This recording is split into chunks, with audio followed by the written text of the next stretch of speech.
Baby boomers থেকে Gen Z, চার প্রজন্ম যেভাবে বদলে দিয়েছে পৃথিবী।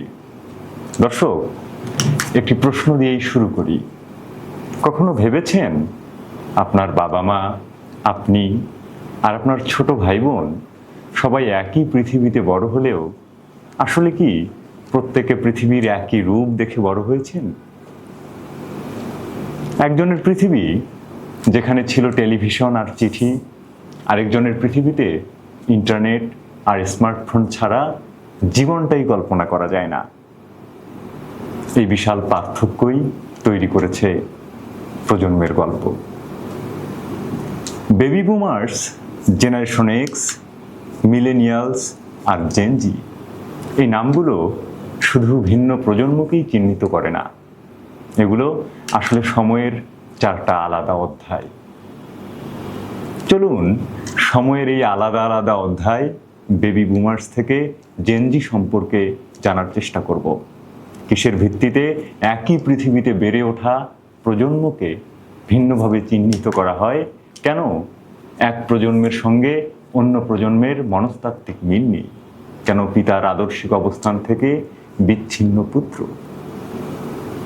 প্রথমেই আলোচনা করা যাক বেবি বুমার্স নিয়ে। 1946 থেকে 1964 খ্রিস্টাব্দ, দ্বিতীয় বিশ্বযুদ্ধ শেষ হয়েছে আর তারপর পৃথিবী যেন হঠাৎ বদলে গেল। গড় জন্মহারের ইতিহাস বদলে দিয়ে একই সময় পৃথিবীর ভিন্ন ভিন্ন দেশে দ্রুত হারে জন্ম নিতে শুরু করলো অসংখ্য শিশু। খুব দ্রুতই জন্মহার বৃদ্ধির এ ঘটনাটি ইতিহাসে বেবি বুম নামে পরিচিত। আর এ সময়ে যারা জন্মেছে তাদেরই বলা হয় বেবি বুমার্স। এদের জীবন কেমন ছিল? এক কথায় সহজে বলা যায় তাদের জীবন ছিল সহজ, কিন্তু কঠোর পরিশ্রম আর লড়াই ছিল তাদের দৈনন্দিন জীবনের অবিচ্ছেদ্য অংশ। ছিল না ইন্টারনেট কিংবা মোবাইল ফোন। টেলিভিশন ছিল তাদের জন্য নতুন এক বিস্ময়, আর চাকরি মানে ছিল একটা স্থায়ী ভবিষ্যৎ। একবার চাকরি পেলেই জীবনের চূড়ান্ত সফলতা ভেবে থেকে যেতেন একই পেশায়। তাদের কাছে সবচেয়ে গুরুত্বপূর্ণ ছিল পরিবারের নিরাপত্তা আর একটা স্থিতিশীল জীবনের নিশ্চয়তা। 1965 থেকে 1980 খ্রিস্টাব্দ, এ যেন এক রহস্যময় প্রজন্মের গল্প, জেনারেশন এক্স। এখানে এক্স মানে নির্দিষ্ট কোনো অর্থের রূপক নয়, বরং দুর্বোধ্য অজানা কিছু বোঝাতেই এক্স প্রতীকের ব্যবহার হয়েছে। কারণ তখনও এই প্রজন্মকে কেউ ঠিকভাবে বুঝে উঠতে পারছিল না। এরা বেড়ে উঠেছিল দ্রুত পরিবর্তনশীল বিশ্ব ব্যবস্থার এক সন্ধিক্ষণে। একদিকে পুরনো অ্যানালগ দুনিয়া, অন্যদিকে নতুন ডিজিটাল যুগের সূচনা লগ্ন। টেলিভিশন ততদিনে সহজলভ্য, পরিচয় হচ্ছিল কম্পিউটারের সাথে, বদলে যাচ্ছিল বিশ্ব অর্থনীতি। এ কারণে এদের ইন্ডিপেন্ডেন্ট জেনারেশন হিসেবেও চিহ্নিত করা হয়। তারা ছোটবেলা থেকেই শিখেছে নিজেদের সিদ্ধান্ত নিতে, আরও শিখেছে প্রযুক্তির ব্যবহার, কিন্তু পুরোপুরি প্রযুক্তির উপর নির্ভরশীল হয়ে ওঠেনি।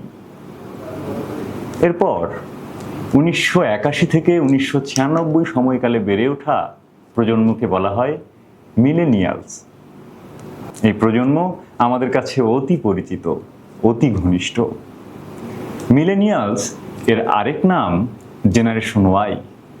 এরা বড় হয়েছে ইন্টারনেটের জন্ম ও বিশ্বব্যাপী এই নেটওয়ার্ক ছড়িয়ে পড়ার সময়ে। এটি তাদের সবচেয়ে বড় পরিবর্তন এনে দিয়েছে। তারা নিজেরাই দেখেছে ইমেইল, ফেসবুকের শুরু, ইউটিউবের বিশাল ডিজিটাল ওয়ার্ল্ড এবং স্মার্টফোনের প্রাথমিক যাত্রা। এক কথায় ডিজিটাল বিপ্লবের প্রথম প্রজন্ম এরাই। এই প্রজন্ম শুধু চাকরির কথা ভাবেনি, তারা চেয়েছে স্বাধীনতা, ভ্রমণ, নতুন অভিজ্ঞতা আর নিজের মতো করে জীবন গড়ার আকাঙ্ক্ষা। এই মিলেনিয়ালসরাই স্টার্টআপ, অনলাইনে কাজ, ডিজিটাল অর্থনীতি সবকিছুকে দিয়েছে নতুন গতি। দর্শক, এরপরেই পৃথিবীতে আগমন ঘটে জেনারেশন জেড বা জেনজিদের, যারা সমগ্র পৃথিবীকে আলোড়িত করে জানান দিচ্ছে নিজেদের অস্তিত্বের। জেনজি প্রজন্মের আদ্যোপান্ত এবং অন্য প্রজন্মের সাথে তাদের পার্থক্য ও বিশ্ব ব্যবস্থায় প্রত্যেক প্রজন্মের অবদান সম্পর্কে জানতে চোখ রাখুন দ্য ভয়েস 24-এর পরবর্তী আয়োজনে। এতক্ষণ সাথে থাকার জন্য ধন্যবাদ। দেখা হবে সমাচারের পরের পর্বে।